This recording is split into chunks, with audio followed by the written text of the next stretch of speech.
Hello बच्चों, welcome back to Kashish classes and आज हम पढ़ने वाले हैं फायर एंड आइस, जिसे लिखा है रॉबर्ट फ्रॉस्ट ने। देखो, हमारी जो दुनिया है ना, हमारी जो अर्थ है ना, अगर उसे खत्म होना होगा तो कैसे खत्म होगी? या तो फिर फायर से खत्म होगी या आइस से खत्म होगी, राइट। मतलब या तो अर्थ की कोर मतलब परत से वोल्केनो निकलेगा और पूरे अर्थ में बढ़ जाएगा और पूरा अर्थ जल जाएगा, या ये भी हो सकता है कि जो सन है ना वो इतना पास आ जाए अर्थ के, या फिर वो इतना ज़्यादा गर्म हो जाए कि जो अर्थ है ना वो जल के ख़त्म हो जाए। मतलब हमारी जो दुनिया है वो जल के ख़त्म हो जाएगी, या तो आइस की वज़ह से पूरी दुनिया ख़त्म हो सकती है। हो सकता है जो हमारा अर्थ है ना वो क्लाइमेट चेंज की वज़ह से पूरा का पूरा जम जाएगा।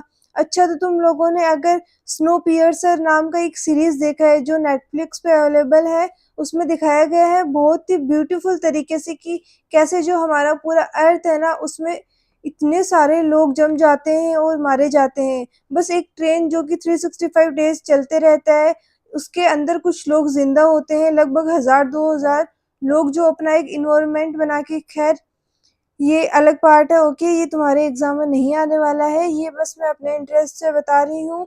मैं तो बेसिकली यही कहना चाहती हूँ कि हमारी अर्थ का एंड होने के सिर्फ़ 2 रीज़न हो सकते हैं, या तो फायर से या फिर आइस से। बट देखो, कोई भी पोएम इतना ईज़ी तो नहीं होता, इसलिए हमारे जो रॉबर्ट फ्रॉस्ट है, मतलब जो हमारे कवि हैं, उन्होंने फायर एंड आइस का लिटरल मीनिंग के अलावा एक डीप मीनिंग भी लिया है। मतलब बेसिकली उन्होंने फायर को डिज़ायर से कंपेयर किया है और आइस को हैटर्ड से कंपेयर किया है।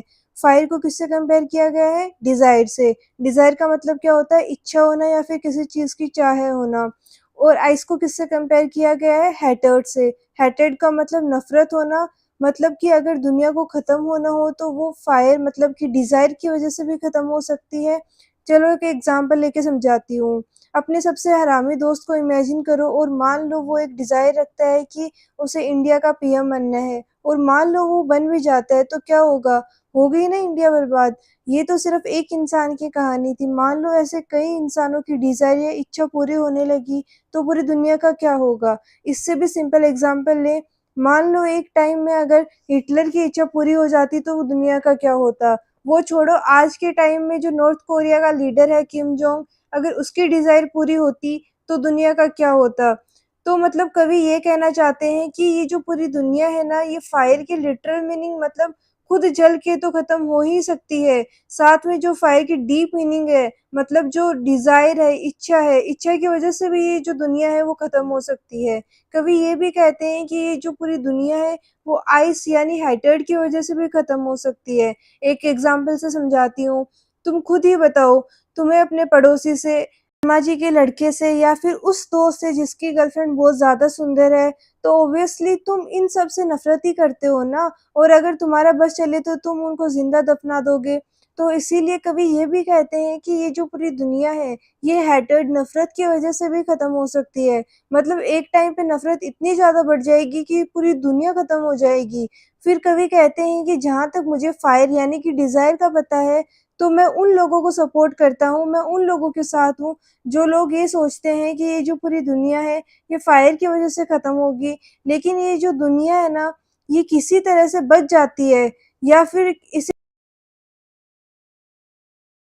दूसरी बार ख़त्म होना हो, मतलब अगर दूसरी बारी इसे ख़त्म होना है तो जो आइस का डिस्ट्रक्शन है, मतलब जो हैटर्ड का डिस्ट्रक्शन है वो भी बहुत ज़्यादा है, और ये डिस्ट्रक्शन काफ़ी है हमारी पूरी दुनिया को ख़त्म करने के लिए। एंड इसी तरह से जो ये सिंपल पोएम है ये ख़त्म होता है। बस ये याद रखना कि फायर को डिज़ायर से कंपेयर किया गया है या फिर रिप्रेज़ेंट किया गया है, और वहीं जो आइस है ना उसे हैटर्ड से रिप्रेज़ेंट किया गया है। अब हम साथ में पोएम को पढ़ते हैं, ठीक है? सबको समझ में आ जाएगा। सम से the world will and in fire, सम से इन ice, from what I have tasted of desire, I hold with those who favor fire. But if it had to perish twice, I think I know enough of hate to say that for destruction ice is also great and would suffice. देखो, अगर तुम्हें poem का explanation समझ में आ गया है, video देखकर सब कुछ क्लियर हो गया है, तो वीडियो को लाइक ज़रूर करना, चैनल को सब्सक्राइब ज़रूर करना।